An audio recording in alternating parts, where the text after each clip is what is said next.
أشهد أن لا إله إلا الله.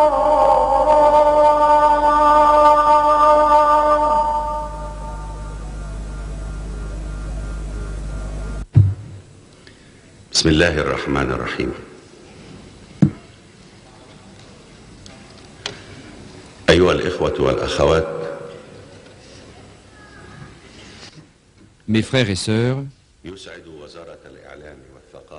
c'est avec un grand plaisir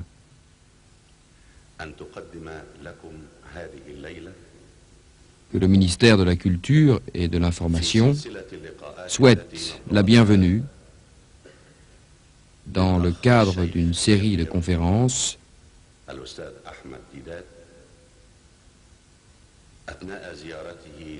à notre frère très cher, Cheikh Ahmed Deedat. Nous le connaissons déjà à travers le petit écran des Émirats arabes unis lors de la conférence exclusive « La Bible est-elle la parole de Dieu ?»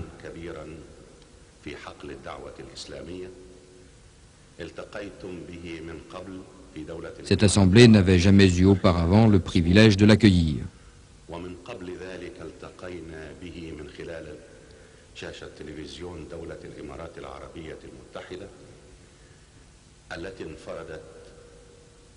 Je vous prie de m'excuser, je retarde la venue du grand maître, mais cela ne durera que quelques instants.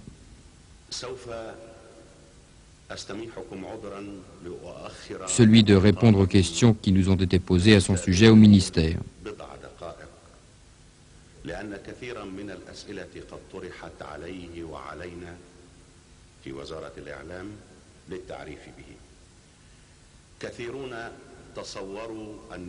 Quelques-uns ont cru qu'il était un prêtre converti à l'islam et que le secret de ses connaissances de la Bible résidait en cela.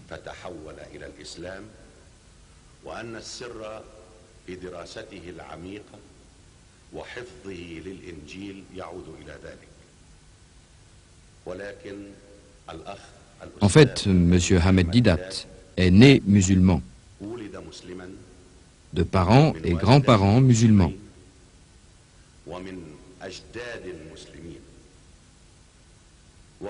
D'origine hindoue, de Bombay plus précisément, émigré en Afrique du Sud en 1927, il déclare en toute modestie « Je ne suis diplômé d'aucune université. Tout ce que j'ai accompli à ce jour est un effort personnel que j'ai dû soutenir en bon musulman face aux défis du monde extérieur. Nous ne sommes que 2% de musulmans en Afrique du Sud, noyés au milieu d'un monde non islamique. Pendant sa jeunesse, les missionnaires n'ont cessé de solliciter les frères musulmans pour les convertir au christianisme. C'est à partir de là qu'il a pu commencer à étudier la religion et ainsi défendre ses idées et contre-attaquer. Il est unique par sa méthode et il a beaucoup aidé dans l'étude comparative des religions. Il en a fait désormais sa spécialité. L'unique diplôme dont notre éminent est titulaire est celui de professeur, attribué par Sa Majesté le roi Faisal d'Arabie Saoudite.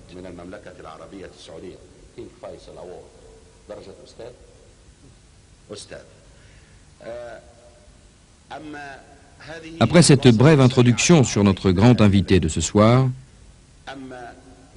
laissez-moi vous donner le thème qu'il abordera. Le Coran, miracle des miracles.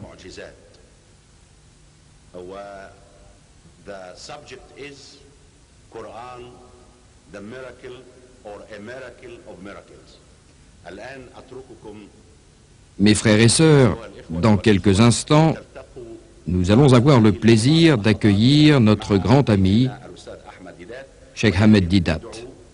En attendant, j'invite monsieur le docteur Abdul Monem Balat, qui fera de son mieux pour nous traduire la conférence.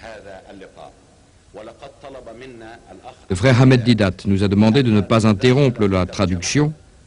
Nous lui avons demandé de traduire paragraphe par paragraphe afin de faciliter la compréhension d'une part et de pouvoir rester le plus fidèle au texte possible d'autre part.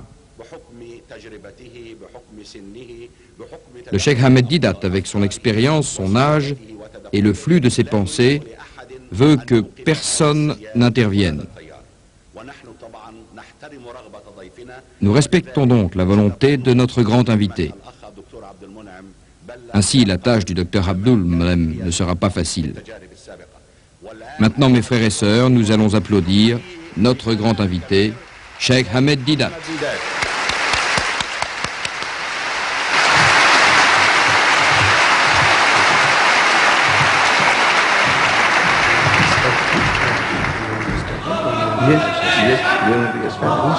Yes, please.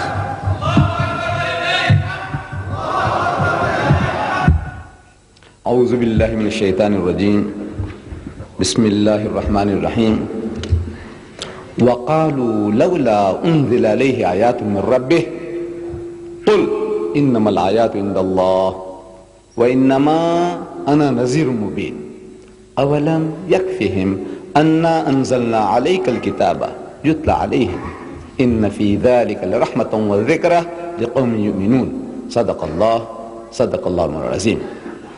Monsieur le Président, mes chers frères et sœurs, le sujet est le Coran, miracle des miracles. Je viens de lire du Coran. Par la suite, j'expliquerai ce verset et ce qu'Allah le Très-Haut dit au sujet des miracles. Mais laissez-moi vous expliquer ce qu'est un miracle. Qu'est-ce qu'un miracle? Une mujisa. Un miracle, c'est une impossibilité. Quelque chose qui dépasse l'entendement humain, l'effort humain. Par exemple, l'un d'entre nous, au cours de cette rencontre, tombe inconscient et expire. On appelle un docteur qui confirme le décès de cette personne. Un autre docteur est aussi appelé pour donner son opinion. Il confirme également la mort de cette personne, emporter le corps et préparer les funérailles. Mais arrive alors un homme qui se consacre à Dieu, qui voit l'homme mort, le cadavre. Il dit « Kum bismillah » éveille-toi, lève-toi, au nom de Dieu. Et la personne se lève, vivante et en bonne santé. Alors nous disons, c'est un miracle, parce que c'est une impossibilité certifiée par deux docteurs qui sont supposés ne pas avoir menti. Un miracle. Mais supposez que l'homme était mort depuis 3 jours et mis à la morgue. Après 3 jours, quelqu'un vient, le corps étant devenu dur comme de la pierre, il frappe sur la caisse et dit « Kum bismillah » lève-toi au nom de Dieu. Et l'homme sort de chez les morts, de la morgue. Nous disons que c'est un plus grand miracle. C'est une plus grande impossibilité. Mais après que le corps a été enterré, qu'on a mis le corps dans la tombe, si quelqu'un crie « Kum bismillah » et que la personne se lève de la tombe vivante et en bonne santé, c'est un miracle encore plus grand. Plus c'est impossible, plus le miracle est grand.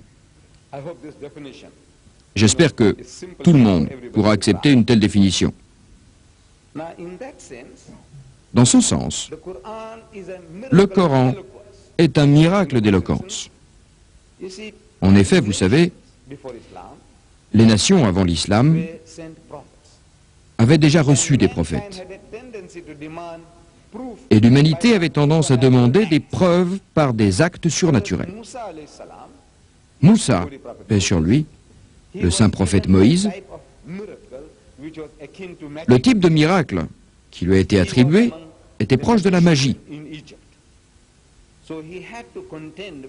Il se trouvait parmi des magiciens en Égypte. Alors il a dû affronter ces magiciens et Dieu lui a donné un miracle pour les confondre. Pharaon, croyant que Moïse n'était qu'un magicien comme un autre, fit venir ses propres magiciens pour une joute. Les magiciens égyptiens avaient des baguettes magiques, des bâtons magiques. Et quand ils les jetaient par terre, ils devenaient tous des petits serpents magiques.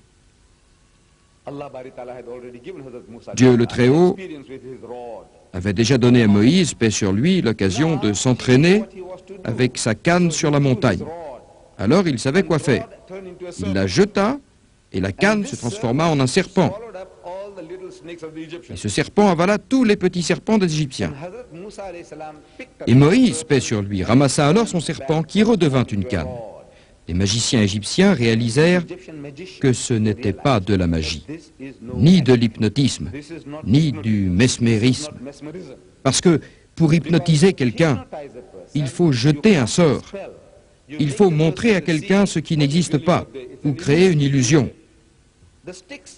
En jetant des baguettes, on peut faire en sorte que les baguettes ressemblent à des serpents, en jetant un sort. Mais ici, toutes les petites baguettes ont disparu. Déshypnotiser aurait signifié que les serpents redeviennent des baguettes. Mais non, ces baguettes-ci ont disparu dans un serpent. Et ce serpent est redevenu une canne. Et cette canne est redevenue, comme avant, un plus grand miracle. Les magiciens égyptiens ont admis que ce n'était pas de la magie, mais quelque chose de supérieur, un vrai miracle de la magie. Donc, Allah donne des miracles en fonction de la mentalité des gens. Des gens avec un esprit magique, on leur oppose de la magie supérieure, de la vraie magie. Issa, paix sur lui, Jésus-Christ, quand il apparaît sur la scène, vient chez des gens qui étaient de grands médecins.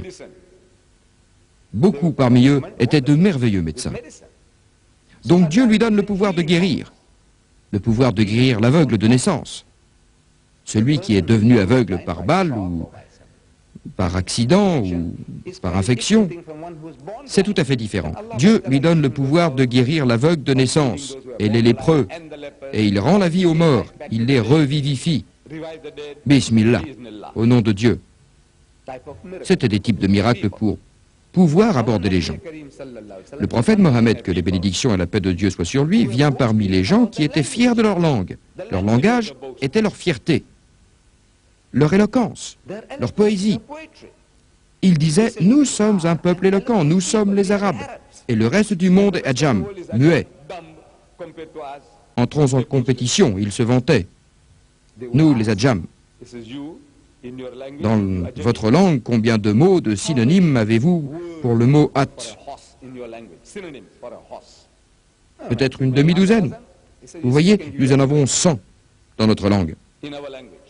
Et combien de mots, de synonymes avez-vous pour Insi? N'importe qui pouvait répondre une demi-douzaine.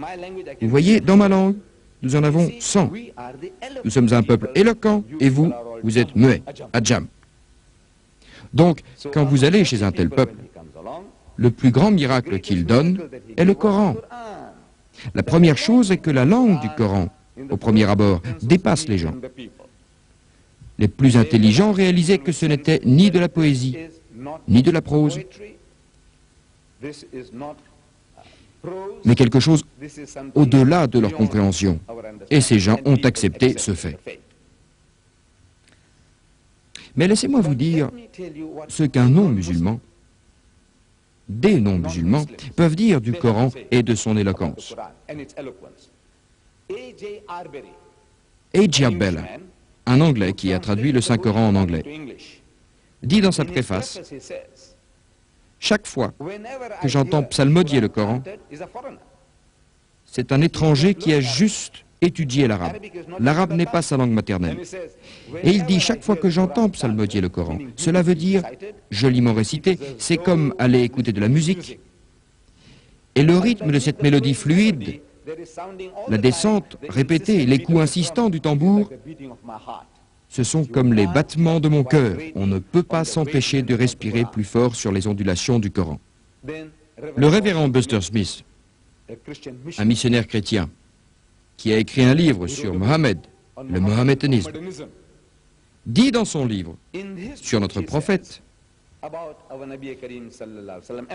paix sur lui et sur le Saint-Coran, lui-même illettré, un roumi, sachant à peine lire et écrire, il a été l'auteur d'un livre.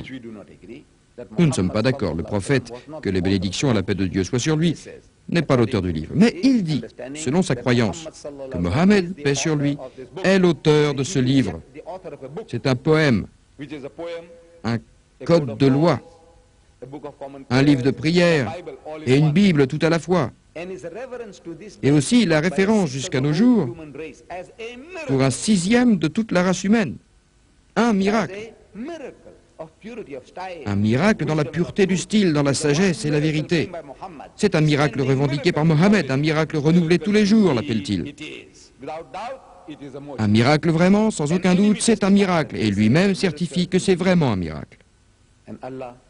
Et Dieu attire votre attention. Ceci, je vais le lire dans le Saint-Coran, sourate de l'araignée, chapitre 29.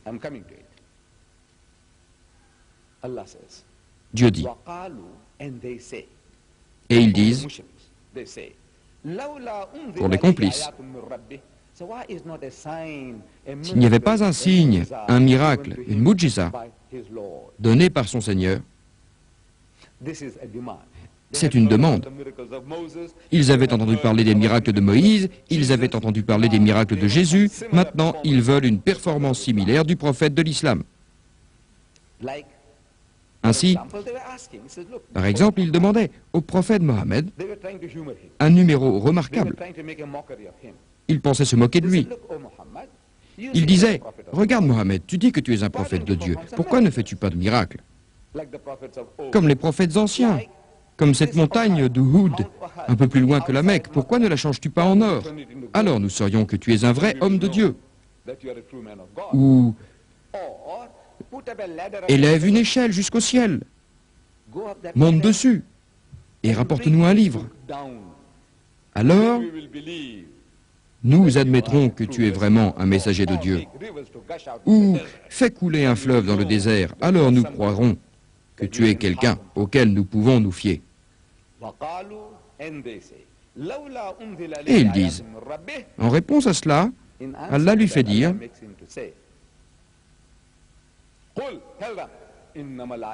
dis, les miracles sont dans la main de mon Seigneur, dans la main de Dieu. Je suis seulement un messager droit, simple, un messager. Si ça ne vous suffit pas,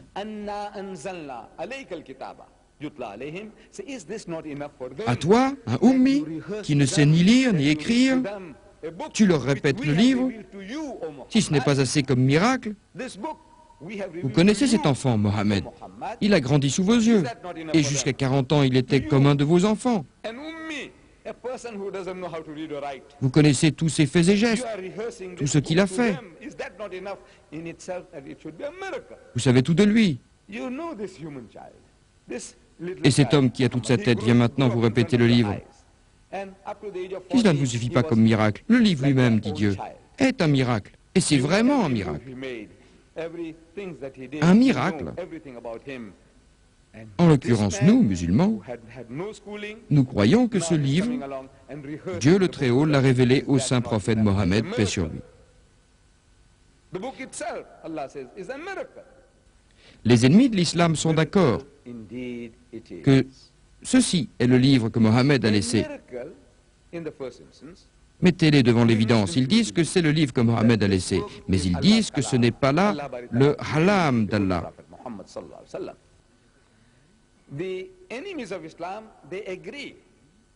que c'est l'intelligence de Mohammed, un homme très brillant. Ainsi, ils disent, il était un ummi, une personne instruite. J'admets que oui, mais n'était-il pas un homme intelligent, un homme éloquent, un grand penseur? Ah, vous êtes bien d'accord, il l'était. Il était exceptionnellement bon. Il était honoré. Ils ajoutent, voyons, pourquoi n'aurait-il pas su ressasser cette belle langue, ce qu'il a entendu autour de lui, la ressortir comme ça, comme une révélation? C'est lui qui a fait ça. Allah a témoigné lui-même pour leur répondre. Il dit, il ne parle pas de sa propre initiative, c'est une inspiration qui lui est venue. Il a parlé par mon pouvoir puissant. Nous croyons que c'est la parole de Dieu. Dieu en témoigne et nous aussi. Mais les autres disent, non, c'est l'œuvre de Mohammed. Alors je vous dis, mes frères et sœurs, pour un moment soyons d'accord avec les sceptiques, les cyniques et les critiques. Soyons d'accord avec eux et admettons que ceci est le livre dont l'auteur est Mohammed même. Il ne l'est pas, disons très bien.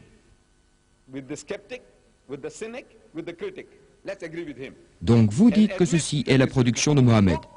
Ils vont dire que oui. Alors je veux maintenant que vous admettiez avec moi que c'est le travail d'un seul homme, l'effort personnel d'un seul homme. S'il l'a fait, c'est l'œuvre de Mohammed.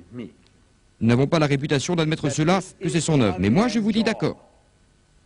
Dans ce cas, j'ajoute, maintenant je vous présente ce livre dans sa réelle grandeur, dans sa vraie taille. Voilà donc le travail d'un seul homme. Vous avez ici une œuvre que vous dites être la parole de Dieu, la Bible. Cette Bible consiste en l'Ancien Testament, qui est le livre des Juifs, et le Nouveau Testament. L'Ancien et le Nouveau ont été mis ensemble par les chrétiens. Le Vieux et le Nouveau ensemble. Cette encyclopédie, appelée la Bible, il y a 66 livres dedans. On pourrait appeler des sourates. Dans le Coran, il y a 114 sourates. Eux, ils ont 66 livres, grands ou petits. Mais ces 66 livres ont 40 auteurs différents. C'est eux qui le disent. 40 personnes différentes ont écrit sous la forme de manuscrits. Quelle que soit leur forme, on les a rassemblés dans un grand livre. 40 personnes différentes ont écrit et ont été rassemblées pour faire ce livre. Et ceci est la production d'un seul homme. Si c'en est une,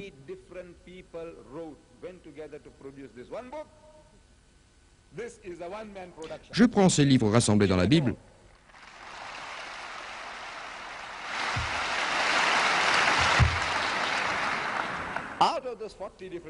Le plus grand écrivain, l'écrivain le plus prolifique de tous, se nomme Saint Paul. Le vrai fondateur de la chrétienté, c'est Saint Paul. Ce Saint Paul a écrit plus de 50% des livres du Nouveau Testament. Il y a 27 livres dans le Nouveau Testament, et de ces 27, Paul en a écrit 14, plus de 50%. Mais ces 14 livres mis ensemble ne font pas plus que ce que je montre, là, pas plus que ça, 14 livres ensemble. Le plus grand écrivain, l'écrivain le plus instruit, 14 livres. Voilà le travail d'un seul homme. Cette grandeur physique, nous disons que c'est un miracle. Et ce livre, le Coran, ne parle pas de n'importe quoi pour faire du remplissage. Non, non, non, non. C'est de la matière très concentrée, écrivant à l'humanité sur tous les aspects de la vie, résolvant tous les problèmes pour l'éternité dans tous les domaines.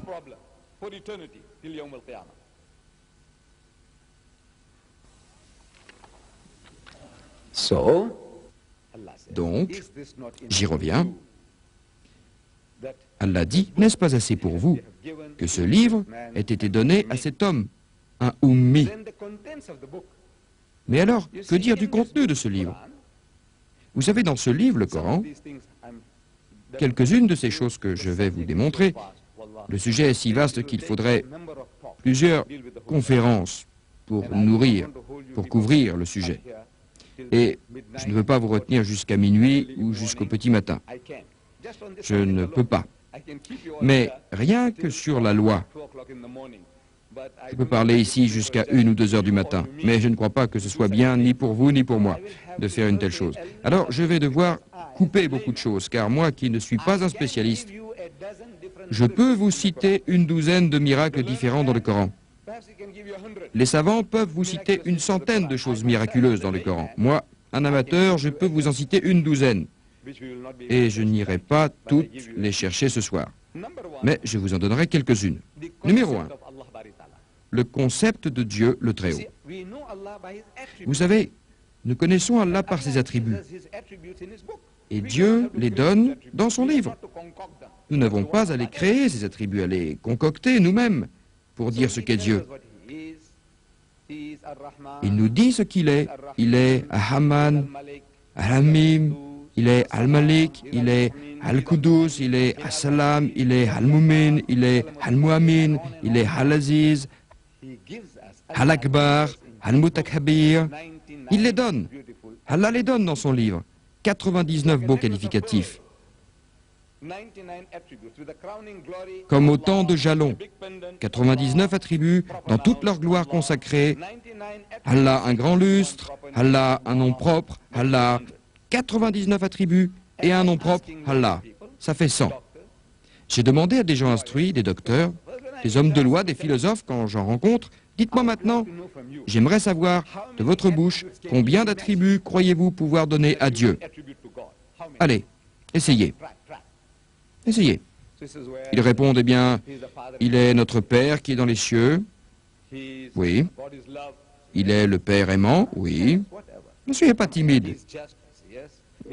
Quoi que ce soit, allez, n'importe. Il est juste. Oui. Il est saint. Oui. Il est miséricordieux. Oui. Allons, allons, allons, allons.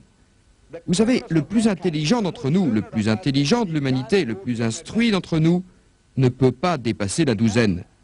Il ne peut pas, avec toute son instruction. Imaginez plus d'une douzaine d'attributs. Avec tout son savoir, il ne peut pas. Moi, j'ajoute, vous voyez ce Ummi, si tant est qu'il ait fait ce travail lui-même, il vous en donne 99. On me répond, oui, mais Mohammed est un génie. Et un génie peut faire 10 fois mieux que moi. Il l'admet. C'est un génie. Et pourtant, ce n'est pas la parole de Dieu. Un génie peut faire 10 fois mieux que moi, je le concède. Ce Mohammed, un grand homme, n'est pas un prophète, n'est pas un envoyé de Dieu. Je dis d'accord, d'accord. Maintenant, regardez. Dans les noms que vous avez mentionnés, le premier est notre Père qui est aux cieux. En quelques essais, disons dans les 6 premiers, vous ne pouvez pas vous empêcher d'utiliser le mot « Père ». Ils disent « Notre Père qui est aux cieux ». Ce serait en son nom qu'ils le combattraient. Le Père aimant dans les cieux. Dans les 6 premiers, il faut toujours que vous utilisiez le mot « Père ». Ils disent oui. N'importe qui essaie. Le Père est donné bien avant tous les autres. Avec les chrétiens, c'est bien connu. Les Juifs l'appellent notre Père qui est aux cieux et les chrétiens l'appellent notre Père qui est aux cieux. Les communistes disent seulement Père. Et vous savez quoi? Dans la liste des 99, le mot Père n'y est pas. Ça, c'est un miracle. C'est un miracle que cette liste ait été constituée sur 23 ans. Alors que les gens parlent du Père qui est aux cieux, Père qui est aux cieux, aussi facilement que ça, lui, il ne le choisit pas. Il ne l'utilise pas. Consciemment ou non, il n'utilise pas ce mot. Mais nous savons bien que c'est voulu et que ce n'est pas lui, que c'est Dieu le Très-Haut. Il ne fait pas usage du mot Père, alors qu'en arabe, c'est plus facile à dire que Rab. C'est le Seigneur aimant et pourvoyant aux besoins du monde. Rab, Rab, Rab. Et Rab, c'est plus facile. Rab en hébreu, tout comme en arabe.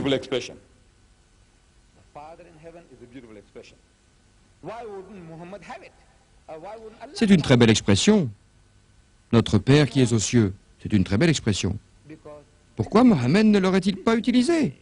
Pourquoi Dieu ne l'aurait-il pas autorisé? Vous savez pourquoi? Parce que ce mot, ce nom, cet attribut, ce beau qualificatif, on en a abusé. C'est un très beau qualificatif, mais les mots ont tendance à changer de sens. De bons mots, de beaux mots, des mots innocents, comme le mot camarade. Vous voyez ce mot camarade? C'est comme sahab, mon ami, mon compagnon, compagne, ami, en français, une personne que vous rencontrez souvent, avec qui vous mangez, c'est le compagnon. Compagnon de table, avec qui nous partageons le pain en toute fraternité. Beau mot, compagnon. Camarade, c'est beau. Et vous savez, aux États-Unis, si vous vous adressez à moi en m'appelant camarade Didat, la CIA et le FBI vont enquêter sur moi, m'arrêter et me fouiller, pour savoir quelle est ma philosophie, ce que je prêche. Vous le savez bien. J'espère que vous n'allez pas faire la même chose avec moi. Pourtant, c'est le mot. Le mot est beau. Regardez dans un dictionnaire, la signification dans un dictionnaire est innocente, bonne. Mais cela a d'autres associations d'idées dans l'esprit des gens. Camarade est associé au communisme, à l'Union soviétique. Et il y a d'autres mots comme gay, G-A-I, gay. C'est un beau mot. Quand j'étais jeune et que j'allais à l'école, on m'enseignait la poésie anglaise. Je m'en souviens encore. J'ai 70 ans et 4 jours et je m'en souviens encore. Les dames et les doux seigneurs gays sur la montagne toute la journée. Les dames et les doux seigneurs gays sur la montagne toute la journée. Beau mot, vous savez. Heureux et gai. Il est heureux et gai. C'est une personne joviale.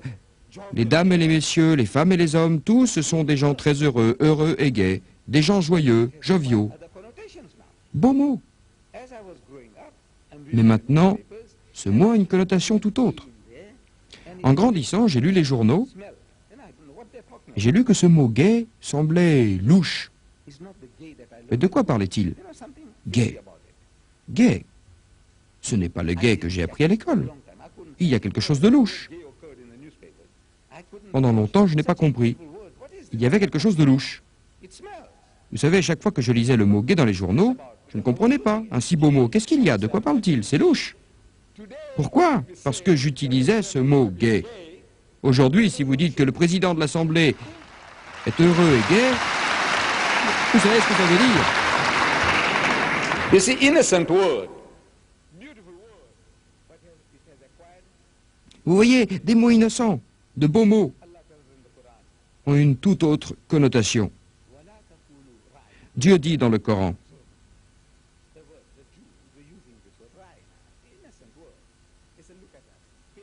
c'était les Juifs. Ils utilisaient le mot raïna, un mot innocent, dont la première signification est « regarde-nous ». Mais il a une autre signification que celle qui vient d'abord à l'esprit. C'est « sorti de la piste ». Alors Dieu dit « n'utilisez pas des mots à double sens. Vous savez utiliser le mot « raïna », alors que derrière la tête, vous essayez de dire quelque chose d'autre. C'est passé dans le langage courant chez eux de dire que vous êtes en pleine poussière, que vous êtes sorti de la piste. Ne parlez pas comme ça, dites « uzurna ». N'utilisez pas des mots comme ça, des mots similaires qui changent de sens. Le Père qui est aux cieux, beau mot, mais il a une autre connotation. Dans la chrétienté, ils nous disent que Jésus est le seul Fils engendré, non pas créé. C'est dans leur catéchisme.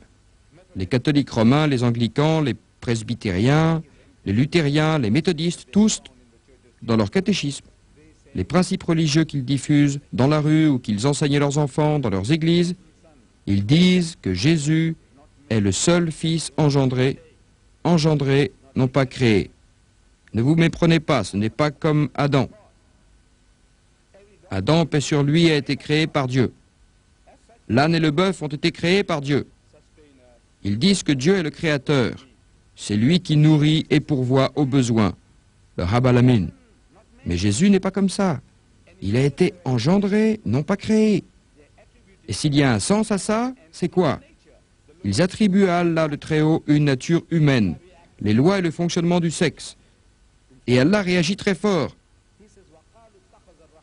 dans la sourate Maryam. Et ils disent qu'Ar-Rahman, Dieu le tout miséricordieux, a engendré un fils. Dieu dit quelle abominable association ils commettent. C'est la pire des injures que vous puissiez trouver. La pire des injures. Vous voulez l'injurier? C'est la pire des choses que vous puissiez dire, qu'Allah a eu un fils. Vous lui attribuez une nature humaine, les lois et le fonctionnement du sexe. Le ciel en a presque craqué, et la terre va presque se fendre, et les montagnes s'effondrer.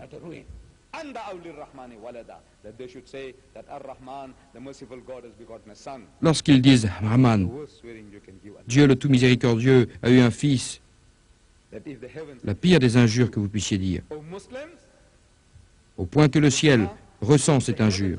Vous les musulmans, si le ciel avait des sentiments comme vous, le fait d'entendre ce mot prononcé le ferait craquer. Si la terre avait des sentiments comme vous, elle se fendrait et les montagnes s'effondreraient, atomisées. Quelle injure horrible vous faites au Très-Haut.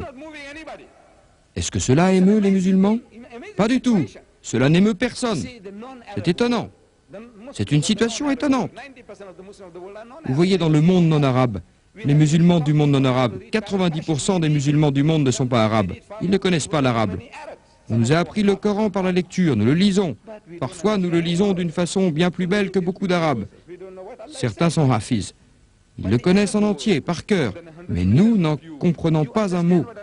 Nous lisons bien ces mots, mais nous ne savons pas ce qu'ils veulent dire. Mais le monde arabe, vous êtes plus de 100 millions, comprend ce qu'il dit, ce qu'il lit, de quoi il parle. Et ça n'émeut personne. Ça, c'est une situation étonnante, une chose étonnante. Si n'importe qui d'entre vous, vous rentrez chez vous, et votre mère vous dit, le type d'à côté m'a insulté, comme ceci.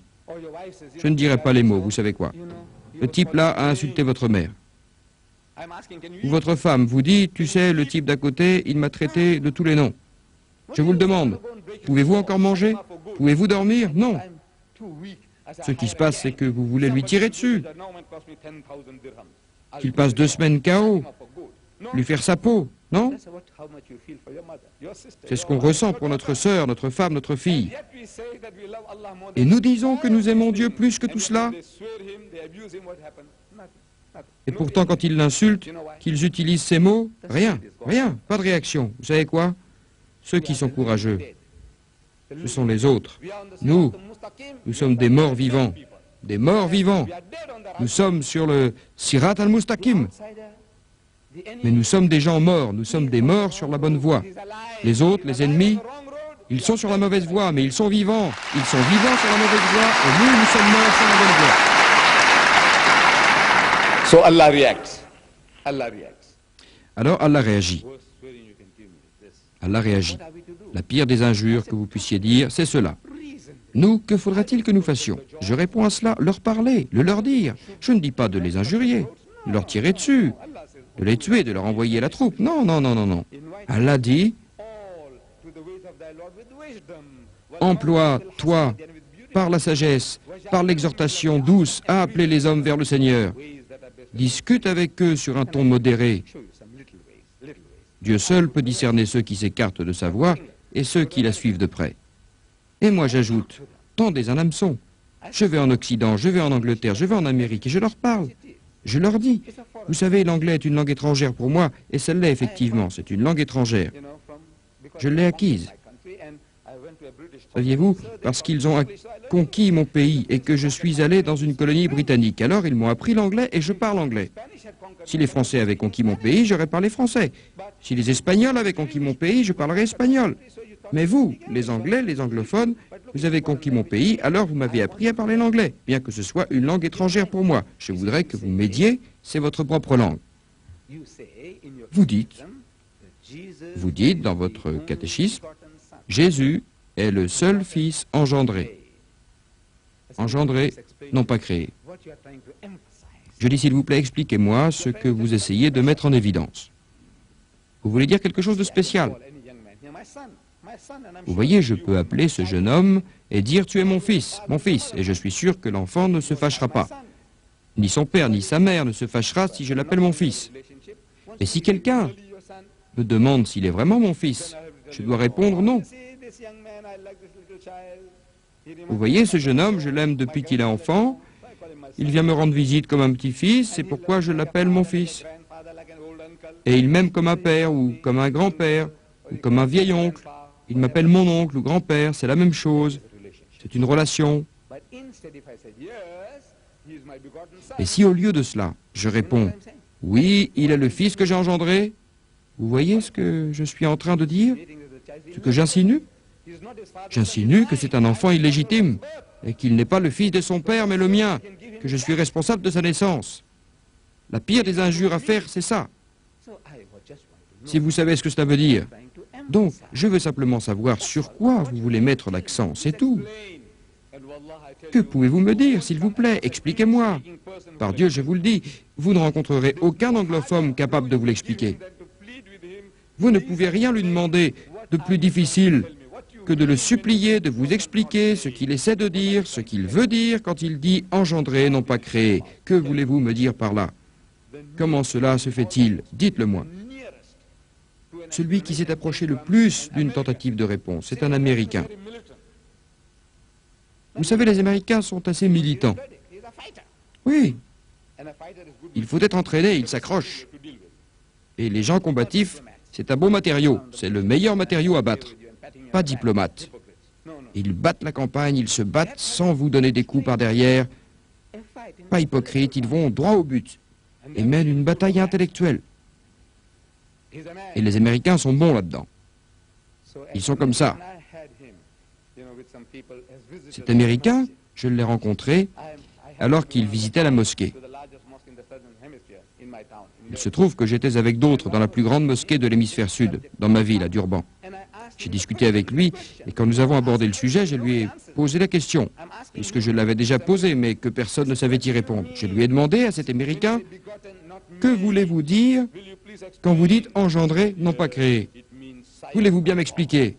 Il a dit oui, cela veut dire qu'il descend de Dieu. Quoi? Il dit, je ne veux pas dire cela, mais puisque vous me demandez ce que cela veut dire, je vous le dis.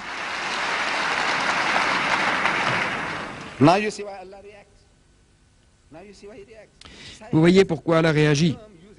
Vous voyez pourquoi il réagit. Descend d'eux est un terme utilisé pour les animaux. Vous savez, ils conservent les pédigrés des chevaux. Et ils peuvent vous dire qui était le père et la mère de ce cheval, et la grand-mère, et l'arrière-grand-père, etc. Pédigré de chevaux, pédigré de vaches. Boum, le pédigré. Quels étaient leurs noms? Qui était l'arrière-grand-père de ce taureau? Et d'où il vient? La grand-mère du taureau est venue d'Inde il y a 100 ans, et son grand-père, etc. Il est l'arrière-petit-fils. Pédigré. Ils utilisent ce terme dans la généalogie des animaux. Descend. Ce taureau descend de tel taureau. C'est ça. C'est vraiment louche, ce que cela veut dire. C'est le terme consacré. Ce terme de père n'est pas dans le Coran. C'est un beau mot, mais il n'y est pas. Je vous dis que ça, c'est un miracle. Les 99 noms sont des miracles. Et si vous voulez les compter, comptez-les. Le miracle, c'est que les communistes les plus incroyants, qui aient été depuis plus de 23 ans, ne le comprennent pas. Et Dieu en a fait un mot interdit. Ne l'utilisez pas. Rab, c'est rab, pas ab. Un miracle. La substance du message. Dieu dit. Un autre exemple que je vais vous donner. Les incroyants ne voient-ils pas ces athées et ces agnostiques, ces gens qui nient l'existence de Dieu, ne voient-ils pas? En d'autres termes, Dieu s'attend à ce qu'il voit, à ce qu'il puisse voir, être témoin, que le ciel et la terre étaient soudés à un moment de la création et que nous les avons séparés. À qui parle-t-il? À qui s'adresse-t-il? Aux koufars, Au Koufa, il y a 400 ans? Non, non, non, non, non. Que pouvaient comprendre ces pauvres hommes? Par Dieu, que pouvaient-ils savoir de l'univers, de la création du ciel et de la terre? Que savaient-ils?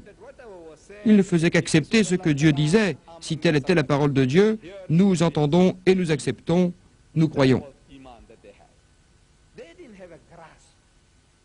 C'était là l'iman, la foi qu'ils avaient. Ils ne savaient rien du crash.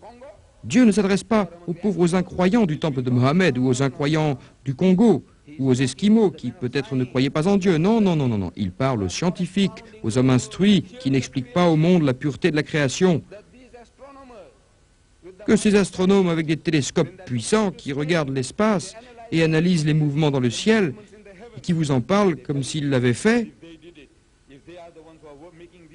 comme si c'était eux qui avaient voulu assembler tout cela et qui avaient conçu l'appareil, qui l'avaient mis en marche, l'appareil de l'univers. La façon dont ils en parlent, c'est comme si c'était eux qui l'avaient fait.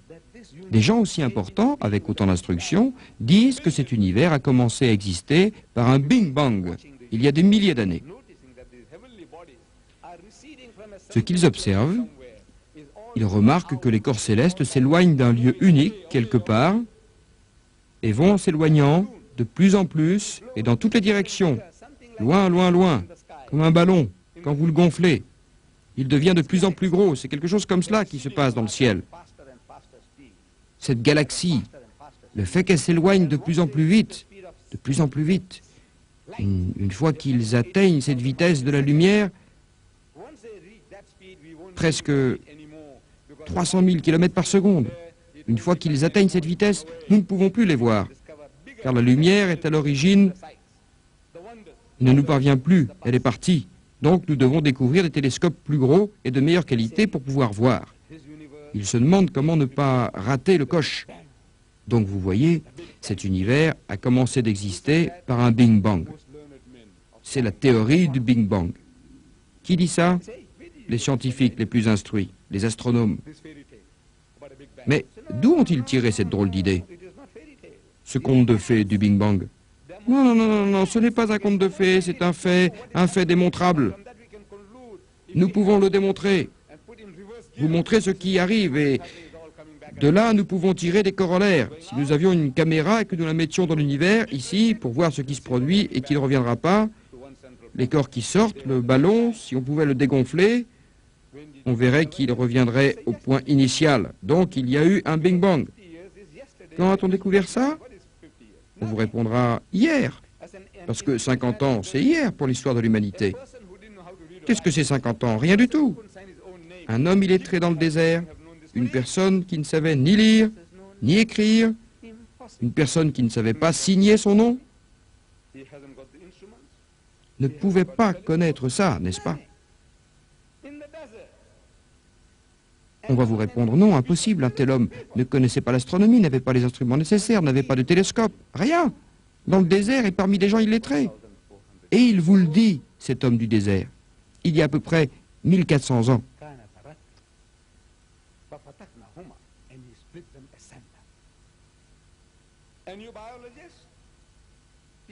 Et nous les avons séparés. Et vous doutez encore? Il y a des gens qui étudient les mononucléaires, les micro-protozoaires, les amibes. Ils disent, vous savez, la vie au début était dans la mer, dans l'eau. Sans cette eau, pas de vie. Et ils ajoutent, regardez, nous regardons en arrière dans le temps, dans l'espace, c'est comme ça que la vie a commencé. Dans le temps, quand l'eau était une masse, il ne pouvait rien y avoir de vivant ici. Tout était en ébullition et il a fallu des millions d'années. Les niveaux d'eau montaient et descendaient, le niveau d'eau montait et descendait, refluant, et la vie a commencé. Ça a pris des millions d'années, des germes, des protovies, et tout cela a commencé. À un moment, il n'y avait rien, et tout a commencé. D'où la vie est-elle venue? On dit que c'est de l'eau. Alors, une action chimique, le soleil a joué son rôle, et la vie a commencé. Comment avons-nous découvert cela? Hier. C'était il y a 50 ans, c'est hier dans l'histoire de l'humanité. Et un homme illettré dans le désert ne pouvait pas connaître ça. Non, non. Écoutez.